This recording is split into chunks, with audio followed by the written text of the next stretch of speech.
식사 맛있게 하셨습니까? 네, 여러분 샌드위치 드셨죠? 네, 평상시에 잘 드십니까? 이럴 때 또 먹게 된 게 얼마나 감사한지 모르겠습니다.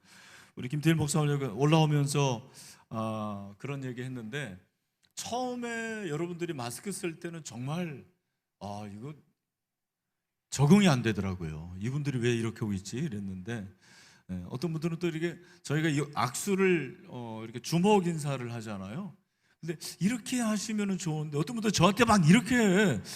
그래서 이분이 나를 치려고 그러나 그런 건 아니겠지만 그런 생각이 들었습니다. 그래서 참 이 문화가 많이 바뀌고 있는구나 라는 생각이 듭니다. 여러분 이제 식사하시고 혹시 졸리실지 모르서 제가 그냥 재밌는 얘기 하고 시작하겠습니다. 근데 코로나에 관한 건데 2년 전에 시작된 거죠. 2월 초부터.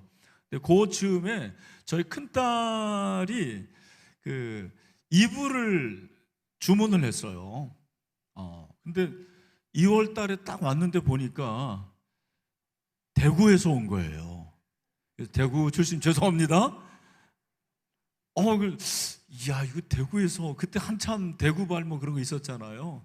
그게 어떻게 해야 되나? 그래서 여러분 어떻게 하는지 아십니까? 2주 동안 밖에서 격리시켰습니다.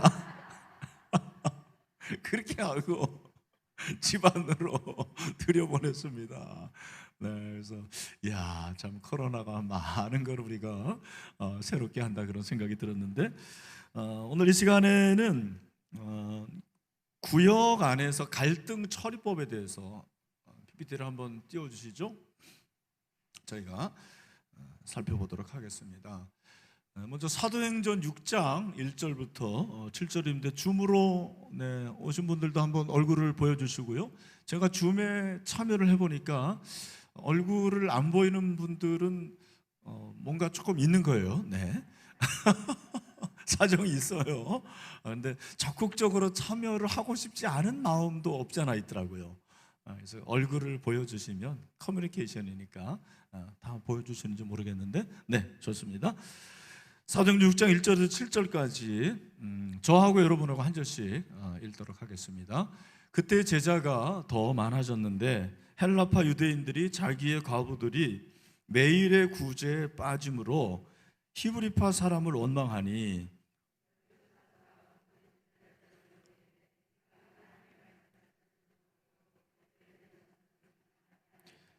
형제들아, 너희 가운데서 성령과 지혜가 충만하여 칭찬받는 사람 7을 택하라. 우리가 이 일을 그들에게 맡기고 온 무리가 이 말을 기뻐하여 믿음과 성령이 충만한 사람 스데반과 또 빌립과 브로고로와 니가노르와 디몬과 바메나와 유대교에 입교했던 안디옥 사람 니골라를 택하여, 같이 읽읍시다. 하나님의 말씀이 점점 왕성하여 예루살렘에 있는 제자의 수가 더 심히 많아지고 허다한 제자장의 무리도 이도에 복종하니라. 아멘. 사도행전 6장에 있는 말씀은 잘 아시죠? 예루살렘 교회가 흥왕하는데 갑자기 이 교회 안에 갈등이 시작이 됐습니다. 원인은 뭡니까? 히브리파 사람들과 헬라파 사람들이 서로 갈등을 한 거예요. 여기 보면은 헬라파 유대인들이 자기들이 매일의 구제에 빠짐으로, 헬라파라는 것은 쉽게 말하면 헬라 문화에 익숙한 분들이에요. 히브리파는 히브리 문화에 익숙한 사람들, 히브리 언어가 익숙하고 히브리 절기가 익숙하고 음식이 익숙한 분들. 반면에 헬라파는 그리스 말이 익숙하고 그리스 문화가 더 좋은 분들, 두 부류가 있었는데 헬라파 사람들의 과부들이 구제에 자꾸 빠지는 거예요. 여러분 아시다시피 구제하기가 어렵더라고요. 구제하는 게 어렵고 돈 쓰는 게 어려워요. 이렇게 되다 보니까 마음이 상한 거죠. 그래서 결국 말씀과 기도에 전무하는 사도들, 그리고 집사들을 세워가지고, 그게 이제 안수 집사들이죠. 그분들이 구제하고 또 재정에 전무하게끔 이렇게 했습니다. 그러니까 여기 보면 그 성령 충만한 예루살렘 교회도 뭐가 있었다? 갈등이 있었다는 것입니다. 그래서 오늘 제목이 갈등 처리법입니다. 제가 한 가지 질문을 해볼게요. 목장 안에, 구역 안에 갈등이 있다 없다? 있어요. 이 세상에 갈등이 없는 곳이 있어요 없어요? 없어요. 한 곳 있긴 있어요. 어딜까요? 어떤 분들 교회라고 그러던데 아닙니다. 공동묘지입니다. 공동묘지 빼놓고는 갈등이 다 있어요. 가정도 갈등이 있고, 교회도 있고, 당연히 구역 안에도 갈등이 있는데, 왜 교회 생활이 어려운가? 이 갈등이 있어서 그런 거예요. 구역에도 항상 갈등이 있는데, 여기 이제 여러분 이 그림 사진을 보시면 아시겠지만 칡과 등나무 뿌리가 지금 저렇게 막 얽혀 있어요. 저게 그 사진이거든요. 우리도 마찬가지인 것 같아요. 서로 다름, 아까 틀린 거 아니라고 그랬는데 서로 다른 사람들이 이렇게 얽혀 있습니다. 그 뿌리가 다 달라요. 왜 부부관계가 어려우냐면 남편의 뿌리와 아내의 뿌리가 다른 거예요. 가정 분위기도 다르고 환경도 다르고 생각도 다르고. 근데 우리는 뿌리를 못 보고 나무나 열매만 보니까, 가지만 보니까 왜 그러지 그러는데 사실은 뿌리에 그 원인이 있는 것입니다. 여러분 구역도 마찬가지입니다. 다 학교도 달리 나왔죠. 또 지방색도 있죠. 아까 말씀드린 대로 뭐 교단도 다르죠. 생각이 다 다른데 이런 가운데서 왜 관계가 나빠지냐면 서로 상처를 준다는 거예요. 제가 지금 모태신앙인데요, 초등학교 때 고등학교 때 아니 신학교 가기 전까지만 하도 상처라는 말을 그렇게 들어본 적이 없는 것 같아요. 교회 안에 상처, 여러분 들어보셨습니까? 그 당시에는 상처라는 말이 없었는데 요즘에는 이런 표현이 어떨지 모르지만 뻑 하면 상처받았대요.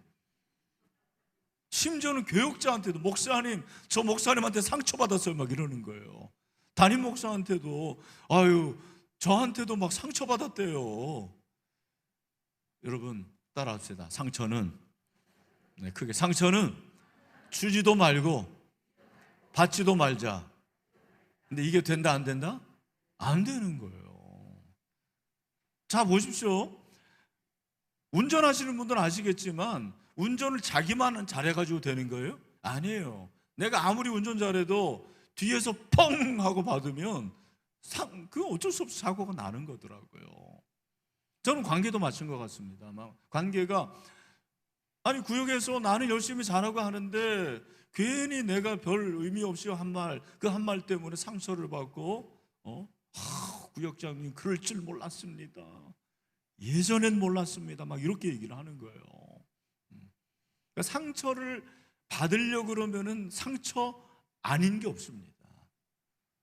여러분도 제가 조금 아까 그 대구에서 그 얘기했는데 혹시 대구 출신 가운데서 끝나고 난 다음에 저한테 와가지고 목사님 저 상처 받았습니다. 저 대구 출신인데요. 어쩜 그렇게 말할 수가 있습니까? 막 이러면은 제가 우리가 남이가 그렇게 해야 되겠습니까? 그렇게 말할 수도 없는 거고. 그러니까 상처는요 제가 볼 때는 받으려면 한도 끝도 없이 받는 거예요. 상처를 안 받는 게 건강한 사람. 상처를 많이 받는 사람들은 그걸 아셔야 돼요. 나에게 상처가 많구나. 이 손가락에 조그만 상처가 있더라도 그 상처를 자꾸 이렇게 만지게 되고 닿게 되면 아프거든요.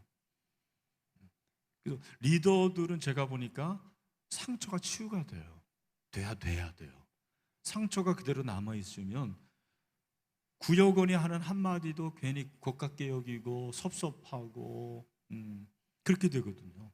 여러분 리더들이거든요. 리더들이 상처가 치유가 되고 건강한 인격을 가져야지 웬만한 거에 그냥 넘어갈 수 있고 오히려 상처를 제가 맨 마지막에 얘기했지만 별로 만들 수 있는, 그게 이제 건강한 리더거든요. 여러분들이 아셔야 될 것은 우리는 나름대로 공동체에 대한 이상과 환상을 품은 채 관계를 맺는다. 여러분이 아셔야 될 것은 그래도 구역에 참여하는 분들은 나름 기대가 있어 오는 거예요. 내가 구역에 참여하면 그래도 말씀을 조금이라도 더 알고 기도도 하고 교제도 하고 뭔가 유익을 얻을 걸 기대하고 구역에 온다니까요. 하지만 그 환상이 깨지는 거예요. 근데 그 환상이 깨지는 것을 당연하게 여겨야 됩니다. 여러분 그렇지 않습니까? 하나님 에덴 동산을 만들었음에도 불구하고 에덴 동산이 망가져 어디 있는지도 몰라요. 여러분 에덴 동산은 어디 있죠? 그 성경을 보면 하나님께서 화염검으로 해가지고는 그 에덴 동산을 지킨다고 그랬어요. 학자들이 에덴 동산이 어디 있을까 많이 연구합니다. 유프라테스가, 저도 유프라테스 한번 가봤는데 여기 있었을까? 어떤 분들은 저 북아메리카에 그 버뮤다 삼각주라고 있어요. 거기에만 들어가면은 그냥 레이더도 안 잡히고 비행기들이 떨어지고 선박이 막 실종되고 그러는 거예요. 그래서 어떤 분들은 아마 거기가 옛날에 에덴 동산이 아니었을까 이렇게 생각하는 사람도 있더라고요. 제가 말씀드리는 것은 에덴 동산을 만들었음에도 불구하고 에덴 동산이 죄로 인해서 망가지잖아요. 왜 우리가 관계에서 이렇게 어렵고 상처를 받느냐? 따라합시다. 죄인이기 때문에. 죄인이기 때문에 그렇습니다. 죄가 있으니까 곡해하는 거죠. 오해하는 거죠. 상처를 받고 섭섭해하고 그렇게 되는 거예요. 여러분들이 상처를 주고받는 걸 너무 이상하게 생각하지 마시고, 원래는 안 받고 안 줘야 되나, 상처를 주고받는 것은 내가 죄인이구나, 저 진 집사님도 죄인이구나, 그걸 여러분들이 인정을 하시면 될 것 같습니다. 지도자는 그래서 갈등을 변화와 성숙의 기회로 삼는 방법을 깨달아야 한다라는 거예요. 좋은 훌륭한 리더는 갈등이 있을 때 그걸 어떻게 잘 극복하느냐. 저는 여러분들이 그걸 생각하시면 좋을 것 같아요. 갈등이 있는 거를 당연히 여기는 거를, 남편하고 여러분들이 싸웁니까 안 싸웁니까? 부부 싸움 해요 안 해요? 네, 당연하죠. 이건희 목사는 할까요 안 할까요? 네, 부부 싸움 합니다. 여러분 부부는 모든 걸 공유하는 사람이에요. 그렇지 않습니까? 부부처럼 가까운 사이가 어디 있어요? 이 가까운 사이인데도 갈등하고 싸우고 섭섭하고 한 걸 보면 구역은 진짜 남이에요. 교인이긴 하지만 갈등이 있는 것이 당연하다고 생각을 해야 돼요. 중요한 것은 그리스도의 사랑으로 내가 그걸 어떻게 발전시켜 나가고 그 갈등을 어떻게 해결해 나갈 것인가, 그게 중요한 거예요. 부부싸움을 안 하는 부부가 건강할까? 글쎄 모르겠습니다. 그런 부부가 있다고 그래요. 가끔 돌연변이죠. 예. 그러나 여러분 부부싸움을 한다고 해서 그 부부가 건강하지 않은 건 아닙니다. 그 부부싸움을 했을 때 그 부부싸움을 어떻게 잘 승화시키고 그걸 통해서 배울 것이냐가 중요한 것처럼 구역 내에서의 갈등도 그렇다는 걸 여러분들이 좀 기억하시면 좋을 것 같습니다. 존 오토버그는 소그룹 내에서 갈등을 통해 성령님의 목적이 이루어지는 과정은 리더에게 달렸다 그랬습니다. 여러분들이 좋은 화해자가 돼야 돼요. 그 결국 제사장의 역할을 여러분들이, 제가 목사라고 하는데 목사는 제사장이에요. 사실은 영적 제사장이라는 것은 하나님과 인간 사이를 중개하잖아요. 그죠? 그게 바로 목사가 할 일인데, 여러분들도 작은 목사로서, 아니 목원들 중엔, 구역원들 중에서는 교회에서 하는 일에서 사사건건 반대하고 궁시렁궁시렁 되는 사람들이 있어요 없어요?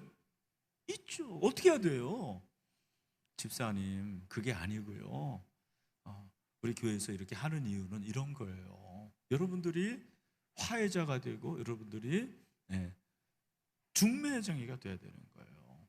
그리고 여러분들이 그렇게 좋은 연결의 고리를 역할을 해야 된다는 것을 잊지를 마시길 바랍니다.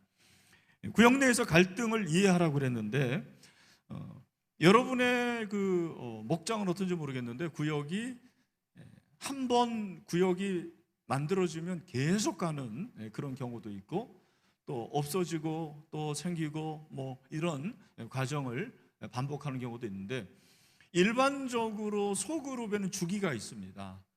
탐색기는 서로에 대한 관심이 많아요. 서로 이제 구역이 만들어졌다 그러면 적어도 여러분 뭐 계산교회가 3천 명 정도 모이니까 그 가운데서 5, 6명이 모였을 때는 서로 모르는 사람도 많이 있거든요. 그럼 서로 관심이 있어요. 저분은 어떤 분일까? 저분은 어떤 성격을 가지고 있을까? 저분의 가정은 어떨까? 뭐 여러 가지 관심이 있습니다. 이 관심이 참 좋은 거예요. 관심을 가지면 사랑을 하게 됩니다.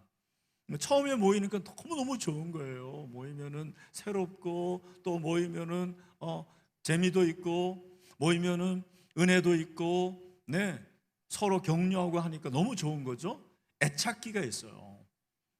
이 애착기가 그리 길지 않다. 부부도 한 3년 정도 되면은 뭐가 와요? 권태기가 오잖아요. 요즘엔 너무 빨라가지고 일주일 만에 온다고 얘기하던데. 근데 그 이유가 뭐냐면 제 생각에는 결혼 전에 너무 많은 걸 알아서 그래요. 요즘에 젊은이들은 결혼 전에 결혼 후에 할 걸 다 알아버려요. 참 이거 좋은 거 아닙니다. 그래서 빨리 이혼할 수도 있어요. 굉장히 신비가 있어야 되는데 결혼 전에 뭐 이건 뭐 다 그러니까 여러분들의 자녀들에게 얘기해 주세요. 결혼 후에 알 거를 결혼 전에 알면 안 된다. 그게 결혼의 신성함이에요. 그건 그렇고 하여튼 권태기가 옵니다.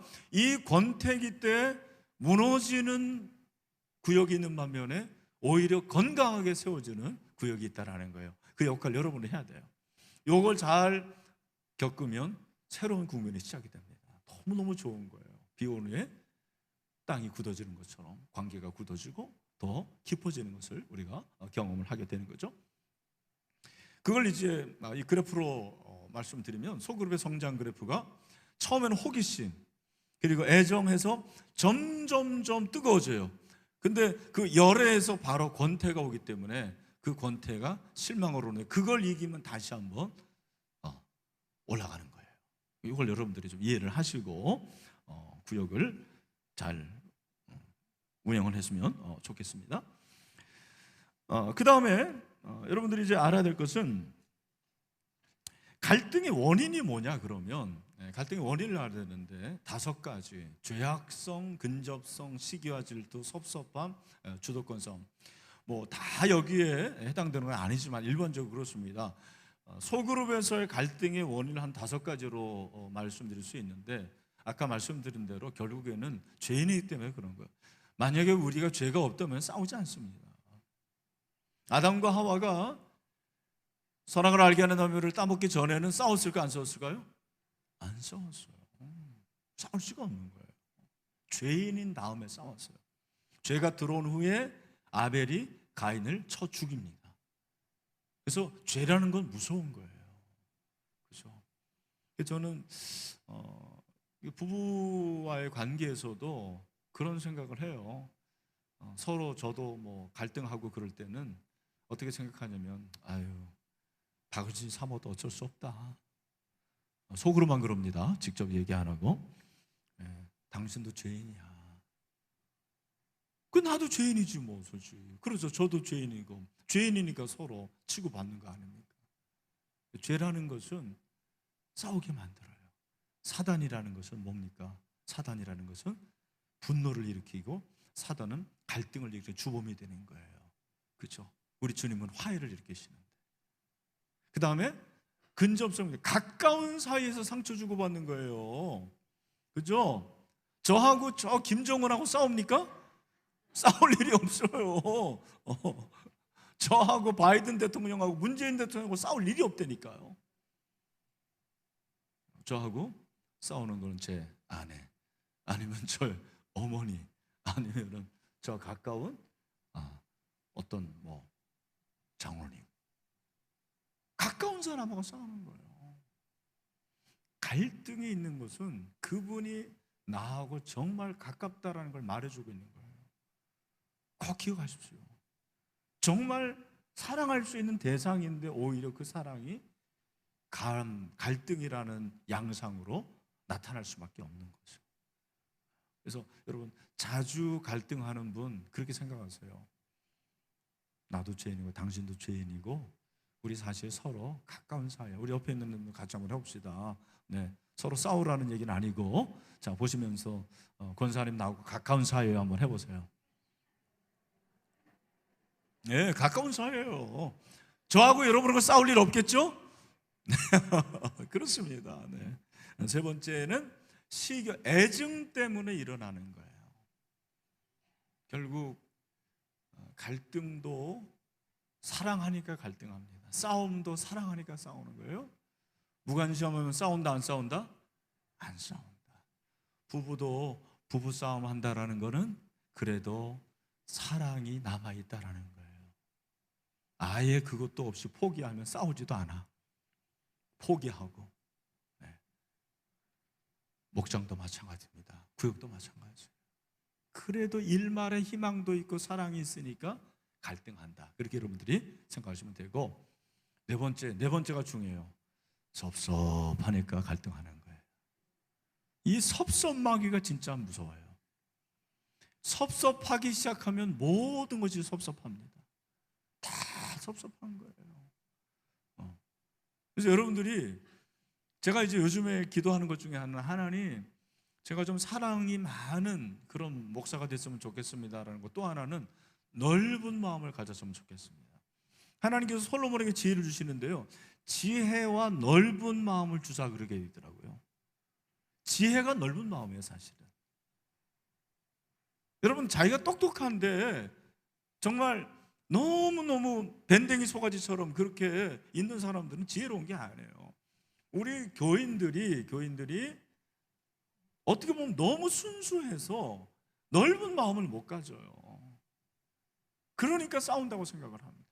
조금 넓은 마음으로, 믿지 않는 사람들은 그러잖아요. 정말 왕대포 한잔하고, 왕대포 아시죠? 네. 아니, 막걸리 한잔하고 그냥 그래, 없는 걸로 하자 이러면 되는데 우리는 끝까지 그걸 가지고 있는 거예요.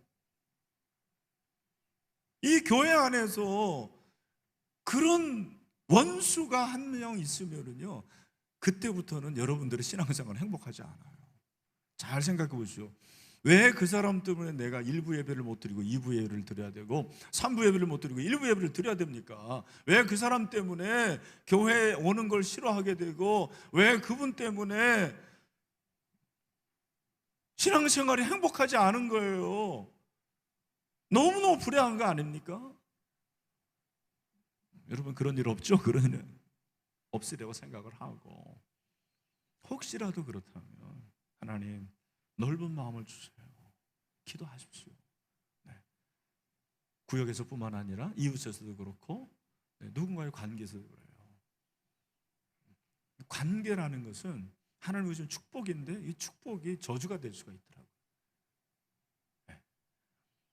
다섯 번째, 주도권 싸움인데 주로 이거는 좀 오래된 교인과 새가족 사이에, 또 중직자와 그렇지 않은 분 사이에 일어나는 갈등일 수가 있습니다. 어쩌면 구역장과 구역장이 아닌, 또 구역장과 권찰과 싸울 수도 있어요. 갈등일 수가 있습니다. 주도권의 싸움이죠. 세력의 싸움입니다. 섬기지 않아서 그런 거예요. 자기가 주인이라는 생각을 하기 때문입니다. 그렇다면 우리가 갈등 처리를 어떻게 될까? 이게 또 중요한 거예요. 좀 잘 들으시길 바랍니다. 자, 지금까지 잘 따라오고 계시죠? 제가 이제 경험상 갈등을 일으키는 첫 번째 주범이 뭐냐? 말이에요. 여러분, 말 잘하십니까? 네. 교회 다니는 성도들이 잘하는 게 뭐예요? 말 잘합니다. 그래서 여러분 죽으면 다 천국 가시죠? 아멘? 네, 근데 죽으면은 뭐만 뜬다? 입만 뜬다라는 그런 전설이 있습니다. 예수 믿는 사람들은 네, 너무 말을 잘해요. 말을 많이 합니다. 갈등의 가장 큰 원인이 말이고요. 포도원을 허무는 작은 여우가 말이고요. 결국 상처 주고 섭섭해하는 첫 번째 원인은 말이에요. 부부도 마찬가지입니다. 이 말을 조심하면 아마 상당히 화해되는 경우가 많을 거예요. 그래서 여러분들이 말을 잘해야 되는데 어떤 말을 잘하면 되냐면, 따라합시다. 우리 다 같이 감사합니다, 사랑합니다, 또 한 가지가 뭐냐면 미안합니다 합시다. 미안합니다. 여러분, 미안해 하셔야 돼요. 실제로 그런 경우가 있어요. 미국에서 일어난 일인데, 그 병원은 의사들이 의료 사고를 책임집니까, 안 집니까? 거의 안 져요. 여기 이제 혹시 의료에 종사하는 분들은 이해하고 들으시길 바랍니다. 그래서 병원에는 항상 좋은 변호사들이 있어요.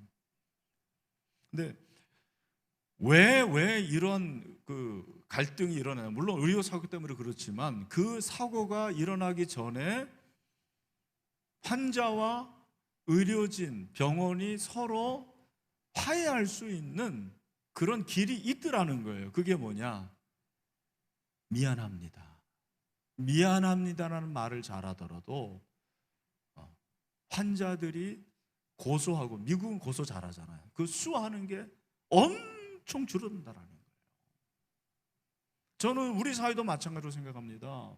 여러분이 어떤 집사님, 김 집사님하고 문제가 있잖아요. 그러면 여러분이 먼저 미안하다 그러면 돼요. 사실은 집사님, 미안해, 내가 실수로 그런 거야. 나 원래 그런 뜻 아니야. 내가 실수한 거야. 말 실수한 거야. 곡해한 거야. 딱 한마디 하면 돼요. 사실 부부 사이도 마찬가지입니다. 여러분, 해가 지기 전에 서로 화해하라고 그랬습니다. 근데 해를 넘기죠. 그죠? 날을 넘기고, 어떤 분들은 참 한 달 이상 말을 안 하더라고요. 어떻게 그렇게 사니까 쪽지로 남긴대요. 그래서 그거를 베개밑에 이렇게 놓고 그런다고 하더라고요. 그럼 그게 뭐 부부 생활입니까? 그죠? 미안합니다만 잘해도 저는 좋다고 생각을 합니다. 아니, 목사도 실수할 수 있는데 미안합니다 그러면 되잖아요. 장로님들한테, 장로님들 제가 잘못 생각했습니다. 미안합니다. 저희는 아마 김태일 목사님 너무 당회 운영을 잘 하시는 걸로 알고 있는데, 모든 결정을 할 때 만장일치로 하고요. 한 분이라도 반대하면 안 합니다. 저희 교회가 사실은 한 10여 년 전에, 지금 저희 교회는 이렇게 계산교회처럼 대로에 있는 게 아니고 대로에서 일본 국도에서 한 100m 들어가 있어요. 잘 보이지도 않아요. 근데 그 교회에서 광명에 신시가지가 개발이 돼가지고 한번 옮길 일이 있었거든요. 안수집 사람도 다 찬성하고 장로님도 다 찬성하시더라고요. 현장도 가보고 그랬는데, 실제로 당회를 열어봤더니 한 분이 반대를 하는 거예요. 제가 어떻게 했겠습니까? 그러면은 옮기지 않겠습니다. 왜? 반대하니까.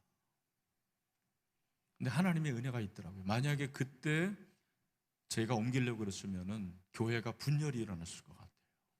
그 장로님 한 분이 아니더라고요.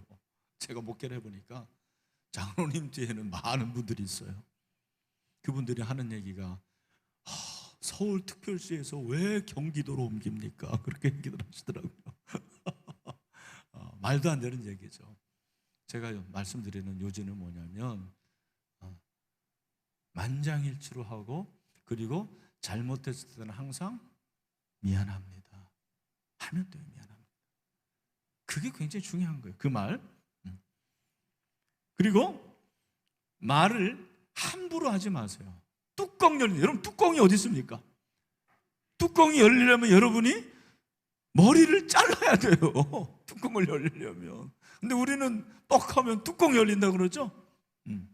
그 다음에 돌아 삐리겠다 그러고, 함부로 하는 말이 너무, 꼭지가 돌겠대요. 또 머리 꼭지가 돈다라는 거지.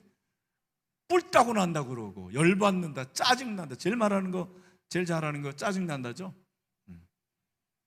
이런 말 하지 말라라는 거예요.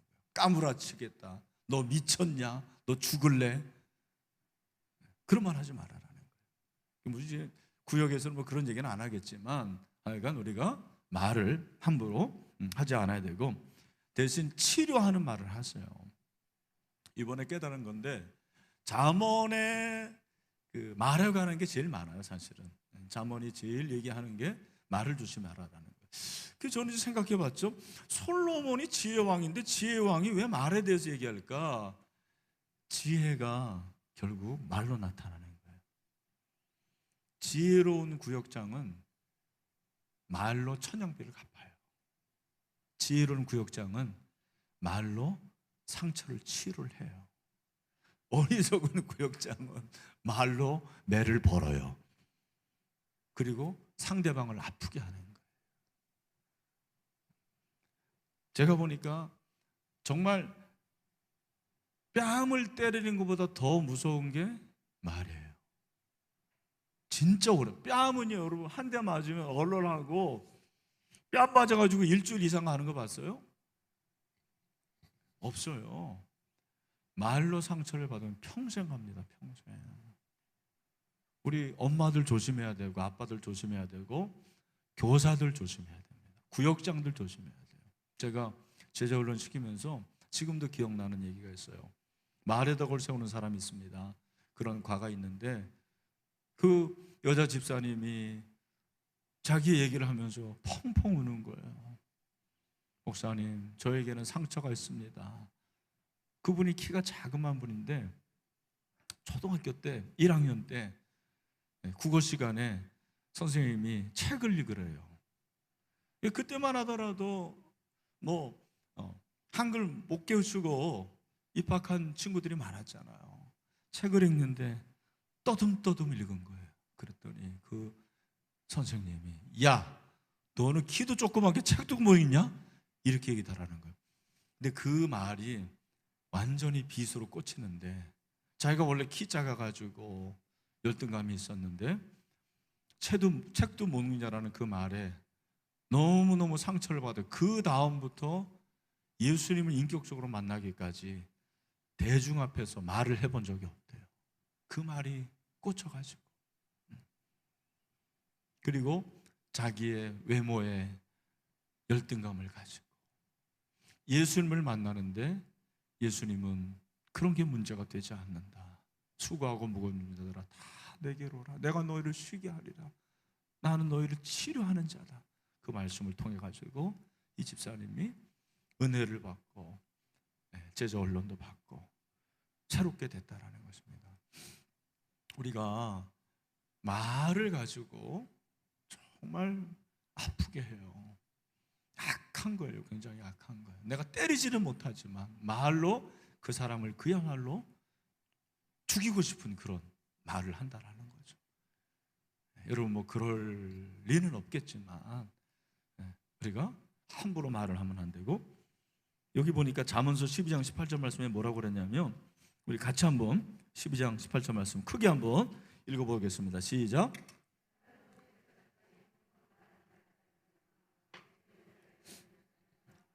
여기 보니까 칼로 찌름같이 차라리 죽이는 것보다 더 나쁘다라는 거예요.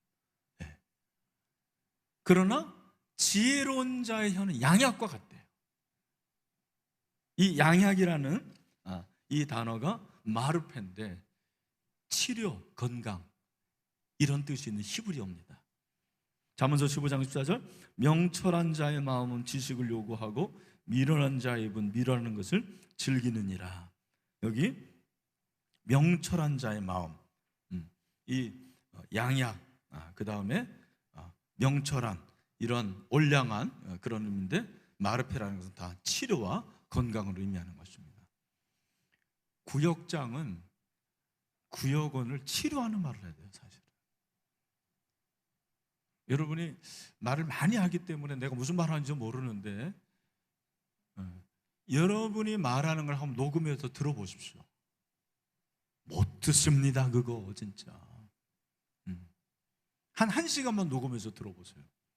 여러분 가정에서 하는 얘기를. 아, 내가 이런 말을 하는구나, 이런 언어를 사용하는구나, 깜짝 놀라요. 저도 제 설교를 들어보면은 제가 깨달아지는 바가 많이 있거든요. 여러분들이 어떤 말을 하는 거를 잘 들어서서 치료하는 말을 해야 되거든요. 특별히 엄마들, 자녀들에게 함부로 말을 하는 거 굉장히 많아요. 여러분 모르잖아요. 아이들은 다 그게 들어옵니다. 그걸 기억하고 있어요. 꼭 기억을 하시길 바랍니다. 세 번째는 경청하라예요. 아이고 이거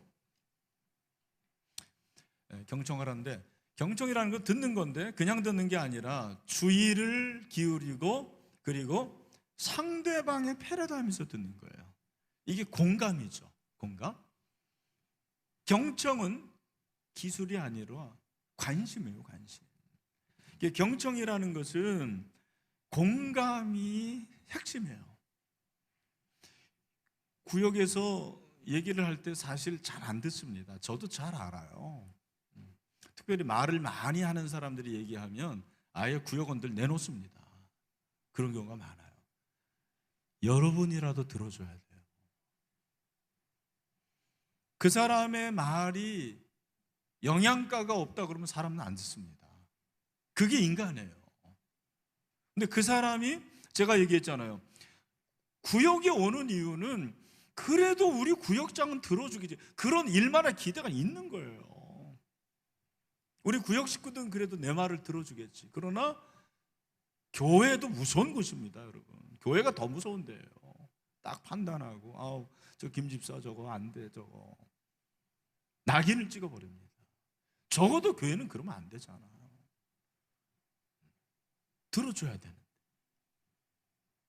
공감이라는 것은 그 사람의 입장에서 들어주는 거예요. 제가 지금도 들었던 아주 재미난 얘기인데, 어떤 강도가 침입을 한 거죠, 그 집에. 꼼짝마! 그래가지고 다 손들어 그래가지고 다 이제 손을 드는데 그 집 아저씨만 손을 안 드는 거예요. 아저씨 왜 손 안 들어? 빨리 손 들어. 근데 막 이러는 거예요. 왜 손 안 드는 거예요? 그랬더니 제가 50결이 와가지고 손을 못 드니 팔이 안 올라갑니다. 근데 그 얘기를 듣는 순간 강도의 눈이 바뀌는 거예요. 디리디리 그러면서 그거 아프지. 나도 경험한 거야. 그거 굉장히 힘든 건데 저기 어디 가면 한의원 있는데 거기 가보세요. 그래가지고 이 양반이 그 얘기하고 자기의 본분을 잊고서 그냥 나갔다라는 그런 얘기가 있는데, 이야, 공감의 힘이 이렇게 무서운 거구나. 진짜 좋은 구역장은 공감을 하면서 들어주는 거예요. 이 공감은 원래 잘하는 사람도 있습니다. 아주 훌륭한 분들이에요. 그러나 대부분의 사람들은 훈련을 해야 돼요. 여러분들이 노력을 해야 됩니다.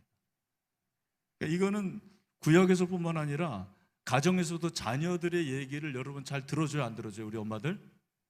우리 여기 젊은 엄마들 있는데 잘 들어줘요, 안 들어줘요? 네, 들어주십시오. 정말입니다. 잔소리는 뭐가 잔소리예요? 자잘한 소리가 잔소리예요. 잔소리로는 사람이 변한다, 안 변한다? 안 변한다. 우리 엄마들, 우리 아내들 남편에게 잔소리 한다, 안 한다? 하죠. 그래서 여러분들의 남편이 엄청 바뀌어져서 예수님 닮아지셨죠? 절대로 바뀌지 않습니다. 잔소리는 안 바뀝니다. 여러분 들어주셔야 돼요. 자, 이 공감 훈련을 제가 좀, 원래 이렇게 코로나 전이면 이렇게 두 분씩 하면 좋은데 할 수 있을지 모르겠는데, 또 가정이 좀 혼자 있는 분들이 있는데, 4가지 제가 말씀드릴게요. 공감 훈련은 잘 들으면 됩니다. 먼저 귀 기울여서 들어야 되는데, 사람이 듣는 거는 겉귀로 듣는 게 있고 속귀로 듣는 게, 내이라고 그러죠. 외이가 있고 내이가 있는데, 여러분이 잔소리로 생각하는 모든 얘기는 여러분들의 귀 외이로 듣는 거예요. 근데 여러분이 우리 김태일 목사님의 말씀을 듣고 하나님의 음성을 듣고 정말 귀한 분이 얘기하는 거는 속 귀로 듣는 거예요. 그걸 내이라고 그래. 내이. 공감이라는 것은 내이로 듣는 거예요. 그냥 스쳐 지나가는 소리는, 그거는 잔소리예요. 잘 들으십시오. 그 다음에 중요한 게 뭐냐면 반응을 해줘. 따라합시다. 그렇구나. 그렇군요. 너무 여러분 아침마당 같은 데 보면은 거기 아르바이트 하시는 아주머니들 나오죠? 그러면서, 예? 맞아 막 그러잖아. 박수 치고 막 그러잖아요. 그렇게 하라는 얘기예요, 여러분. 김 집사가 얘기할 때, 집사님 그렇구나. 여러분의 자녀가 얘기할 때, 딸이 얘기할 때, 지민아 너 그렇구나. 너 힘들었겠구나. 여러분이 이 댓글을, 이 반응을 해주는 게 너무너무 중요한 거예요. 한번 합시다. 그렇구나. 그렇군요. 우리 이제 신방 갈 때도, 신방 가서 우리 권사님들이 항상 이거 하셔야 돼요. 그렇군요. 힘들었겠군요. 아팠겠군요. 속상했겠군요. 그 사람의 마음을 여러분들이 알아서 딱 대꾸를 해주는 거예요. 그러면 너무 이게 카타르시스예요, 사실은. 네. 답을 얻어서가, 사람은요 답은 다 자기가 가지고 있어요. 답을 몰라서 치유가 안 되는 사람은 없어요. 반응이 없는 거예요. 공감을 해주는 사람이 없는 거죠. 그래서 그렇구나, 그렇군요. 세 번째는 요약을 해주는 거예요. 굉장히 중요해요. 왜냐하면 사람은 지가 한 말을 지도 몰라. 그래서 얘기를 해줘야 돼요. 집사님 말씀, 집사님 얘기는 어제 남편이 밤에 술 먹고 들어와가지고 그냥 정신을 못 차려서 너무 속상했다는 말이네요. 잠을 못 자고 왔다는 얘기네요. 요약을 해줘야 돼요. 요약을.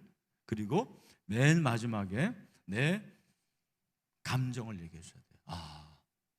집사님의 얘기를 들으니까 나도 너무 속상하네요. 집사님의 얘기를 들으니까 너무 기쁜. 여러분, 중요한 것은 기분 좋은 얘기를 여러분들이 또 잘 들어줘야 돼요. 우리는 대부분 상대방이 좋은 얘기하는 건 다 지자랑으로 생각해요. 그죠? 우리 할아버지 할머니들 입만 열면 누구 자랑해요? 손주 자랑하죠? 어떻게 해야 돼요? 벌금 내라고 그래야 됩니다. 돈 내고 자랑하라고 그래야 돼요.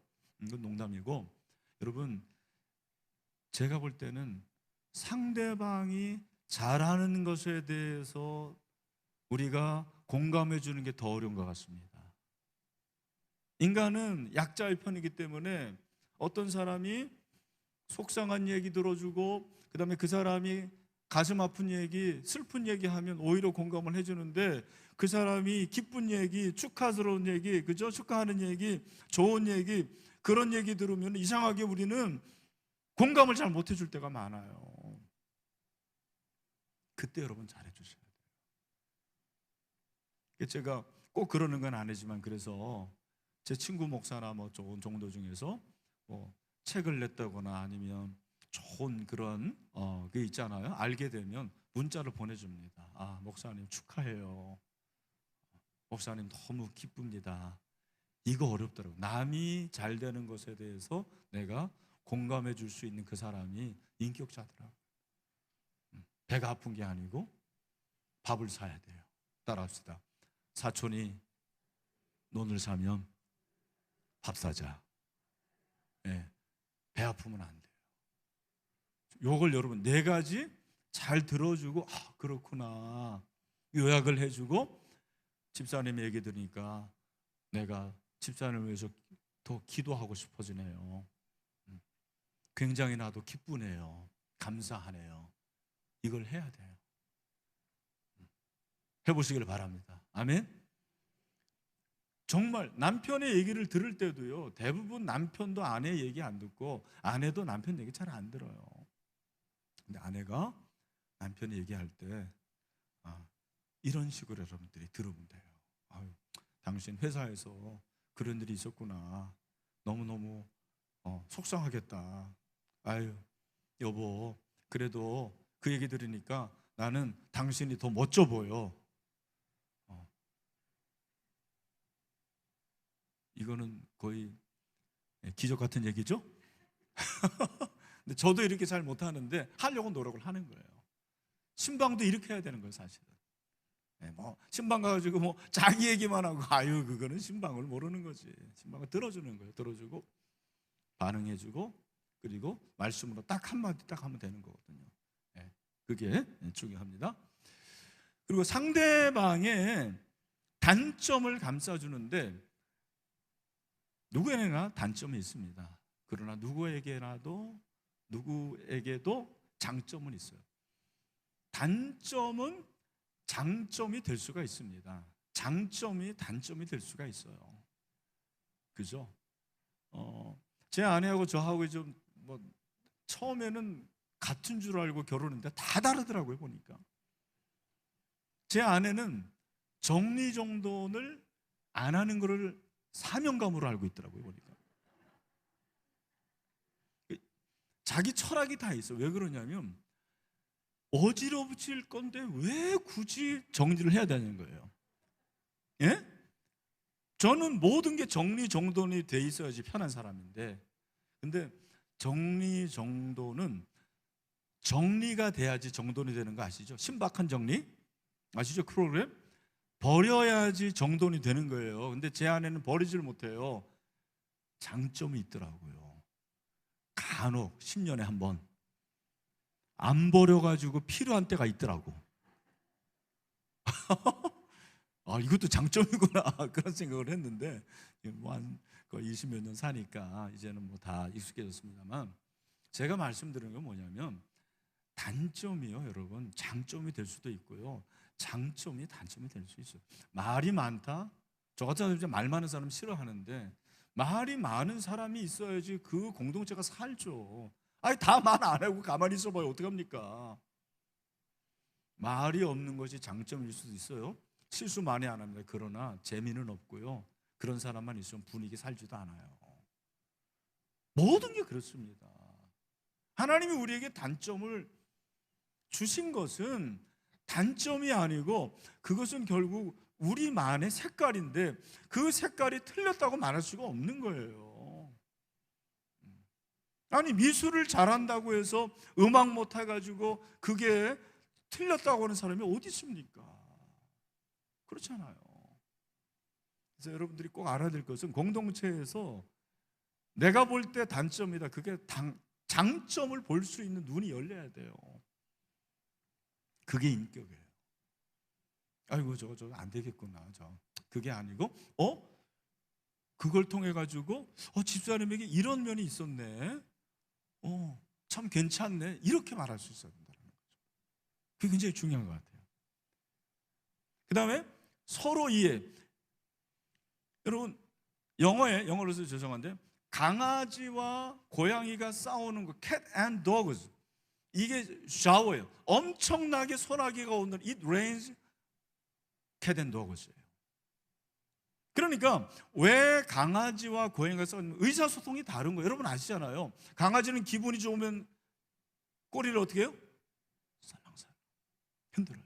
근데 고양이는 기분 좋으면 어떻게 해요? 내려요. 기분 나쁘면 올리고. 서로 다른, 의사 체계가 다른, 소통이 다른 거예요. 그러니까 이해하지 않으면은 다른 거를 받아들일 수가 없는 거죠. 여러분들이 갈등을 해결할 수 있는 지혜를 달라고 기도해야 되고, 야고보서에 있는 말씀처럼 여기 뭐라고 그랬습니까? 시험을 만나거든 온전히 기쁘게 여기라 그랬거든요. 서로 다른 점, 또 단점, 이런 거 보면 하나님 이해할 수 있는 마음을 주세요. 그렇게 해야 돼요. 솔직히 말해서 여러분, 예수님 안 믿는 사람들도 이런 마음이 많은데, 제가 말씀드려요, 예수를 믿는 우리가 더 어떤 면에서는 이해를 못해요. 딱 선을 긋고, 그게 율법주의예요, 여러분. 율법주의라는 것은 내가 가지고 있는 말씀으로 상대방을 딱 정죄를 하는 거예요. 아, 저 집사 저거 저래서 안 돼, 저거. 저에게도 그런 마음이 있거든요. 근데 그런 것들이 자꾸 무너져야 돼요. 네, 자꾸 무너지고 모든 걸 뉴트럴해서, 여러분들이 아시잖아요. 차를 뒤로 놓으면은 앞으로 가요. R로 놓으면 어떻게 합니까? 기어가 뒤로 가죠. 마찬가지예요. 여러분들이 어떤 사람에 대해서 D의 마음을 가지면은 그건 앞으로 가게 되는 거예요. 근데 R의 마음을 가지면 뒤로 가게 돼 있어요. 뉴트럴로 놔야 돼요. 주님이 어떻게 보시는지, 이게 굉장히 중요한 거죠. 그런 마음을 달라고. 우리에게는 그런 마음 없어요. 정말 우리에게는 선한 게 없습니다. 예, 목사님도 마찬가지고 장로님도 마찬가지고 우리는 다 죄인이기 때문에 그런 마음이 생기질 않아요. 구해야 돼요. 기도해야 됩니다. 간구해야 됩니다. 사랑하는 마음을 품도록 해야 돼요. 사랑하는 마음 품도록. 제가 여러분들에게 오늘 아주 너무 쉬운 산수 공식 하나 가르쳐 드릴게요. 뭐냐면 2 플러스 2는 뭐예요? 4죠. 2는 뭐예요? 이해. 또 이해. 그럼 뭐가 되는 거예요? 사랑이 되는 거예요. 여러분이 사랑하는 사람은 대부분 이해하는 사람이에요. 그 상대방을 이해하니까 그게 사랑이 되는 거거든요. 오해를 하면 절대로 사랑을 못합니다. 대부분의 갈등은 오해에서 시작이 됩니다. 근데 그 오해는 이해하지 않겠다라는 거고, 이해하지 않는 것은 사랑하지 않겠다라는 거거든요. 저는 보니까 불쌍히 여기면 되겠더라고요. 불쌍한 마음을 가지면 돼요. 아유, 우리 남편 참 불쌍하다. 그게 아니고 이해하는 마음으로. 아이고, 저 권사님 참 그 가운데서도 저렇게 신앙생활 하려고 그러니까 얼마나 대단한 거야.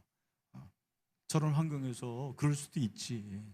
얼마든지 이해할 수가 있거든. 오해하면 절대로 사랑 못해. 이해 플러스 이해가 사랑이다. 그 다음에 격려하자. 격려하는 구역장 주변에 사람들이 모여들고 비난하는 구역장 주변에는 사람이 떠납니다. 제가 말씀드렸잖아요. 아까 펀 얘기했는데 재미있는데, 그 재미가 무슨 진짜 재미있어, 익사이팅해서라기보다도 오면 우리 구역장이 나를 인정해준다, 격려해준다. 격려는 칭찬과 다르요. 칭찬은 진짜 잘하는 게 있어서 잘한다고 하는 게 칭찬이고, 격려는 잘하지 못하는데도 잘한다고 하는 게 격려예요. 여러분 이걸 아셔야 돼요. 그러니까 칭찬은 고래도 춤춘다고 하는데 그건 사실 틀린 거예요. 어떻게 보면 격려가 고래를 춤추게 하는 거예요.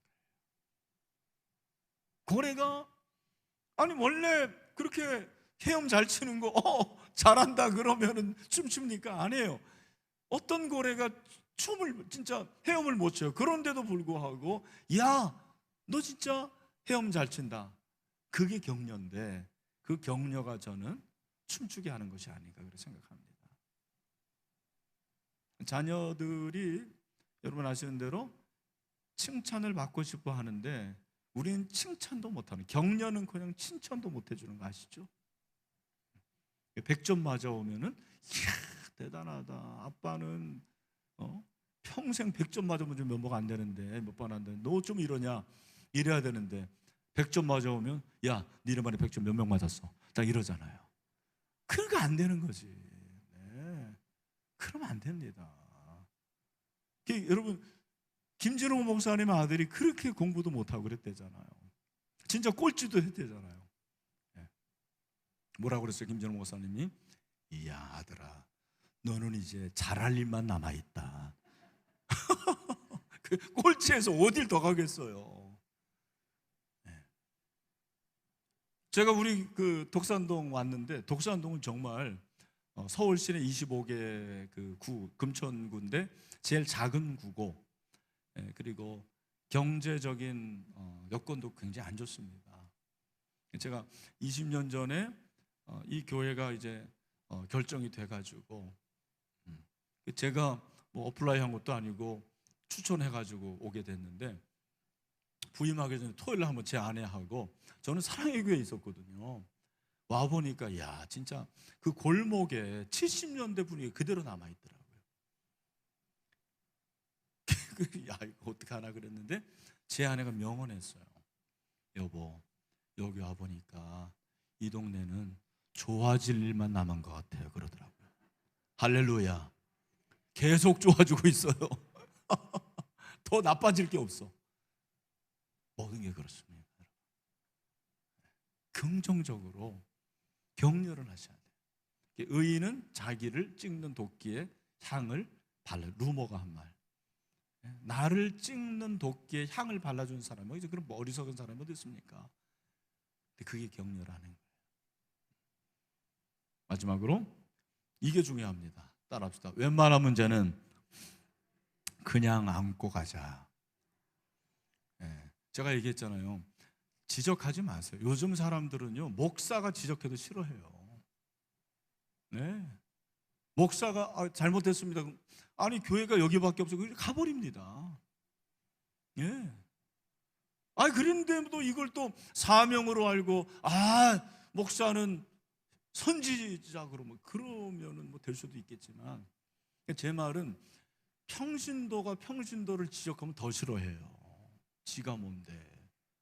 그렇잖아요. 너나 잘해. 지적하지 마세요, 여러분. 기도만 하세요. 진짜입니다. 분명히 잘못됐어요. 주일 성수 안 하고, 11조 안 하고, 그런 거 얘기하면 싫어해요. 그런 건 훈련 때 얘기해야지 여러분들이 얘기해가지고 될 일이 아닙니다. 웬만한 거는 그냥 넘어가세요. 성격이 왜 그러냐? 그런 얘기하면 큰일 납니다. 왜 속알머지가 그거밖에 안 되냐? 그런 얘기 하지 마세요. 웬만한 거 그냥 넘어가고, 정말 문제가 될 만한 것들은 제가 볼 때는 결론은 기도밖에 없어요. 기도하고 아까 말씀드린 대로 참아주고, 자기가 깨달아야지. 그게 되겠습니까? 하나님의 말씀을 통해서 자기가 깨달아야 돼요. 내가 참 잘못하고 있구나. 그걸 이제 깨달아야 되는 거죠. 그때까지 여러분들은 참아주고 기도해주고 사랑해주는 수밖에 없다고 저는 생각을 해요. 네. 저도 강의를 합니다만 부족한 게 많은데, 마지막으로 제가 생각하는 거는 하나님의 일은 싸우면서까지 할 일은 없습니다. 제가 생각하는 거예요. 싸우면서까지 할 일은 하나님이 하십니다. 여러분 싸우면서까지 할 일은 하지 마세요. 하나님께 맡기고 그러면 되는 거. 마지막으로 맺는 말. 갈등 없는 개인도 없고 갈등 없는 공동체도 없다고 그랬습니다. 갈등은 있지만 갈등을 처리할 수 있는 공동체가 건강한 공동체인 거예요. 네, 꼭 기억하시고, 인생은 메아리다 그랬습니다. 내가 한 거가 다시 돌아오는 거예요. 여러분들이 갈등 가운데서 잘 사랑으로 그렇게 덮어주면 그 사랑이 나한테 온다니까요. 눈물이 나한테 옵니다. 근데 그때 내가 욕하고 비난하고 내가 그렇게 불화하면 그게 나한테 또 와요. 자업자득이라고 그러는데, 글쎄 그거보다는 메아리인 것 같고 하나님께서 하실 기대하는 거고. 마지막으로 상처, 아까 상처 얘기했는데 그 스카라는 게 별이 되더라고요. 어떻게 다른 게 아니고 지금 말씀드린 대로 격려하고 이해해주고 사랑해주고 기도해주고 그러면 그 상처가 뭐가 되는 거예요? 스타가 되는 거죠. 그래서 여러분, 우리 계산교회 너무 아름다운 교회인데 여러분들이 정말 살아나야 됩니다. 여러분들 살아나고 구역이 살아나고, 갈등이 있는 거를 이상하게 생각하지 마세요. 갈등이 있을 수 있지만 그러나 갈등을 잘 해결할 수 있는 그런 실력 있는 우리 구역장들, 그런 구역이 되어서 별처럼 빛나게 되기를 주님의 이름으로 축원합니다. 네. 혹시라도 질문이 있을까요? 네. 경험상 하나도 없다라는 거. 네. 그러시죠. 네, 제가 기도하겠습니다. 한번 기도할 때 같이 기도했으면 좋겠어요. 하나님, 저에게 이런 갈등이 있는데 우리 구역 안에 혹시 갈등이 있으면 내어놓고 기도하시고요. 넓은 마음을 달라고 기도합시다. 뭐 기도 많이 하고 말씀 많이 알고 이런 것도 중요하지만 넓은 마음을 가져야 돼요. 사랑이 많은 그런 구역장이 되게 해주세요. 성령이여 은혜 주세요라고 함께 마지막으로 기도하고 제가 마무리하겠습니다.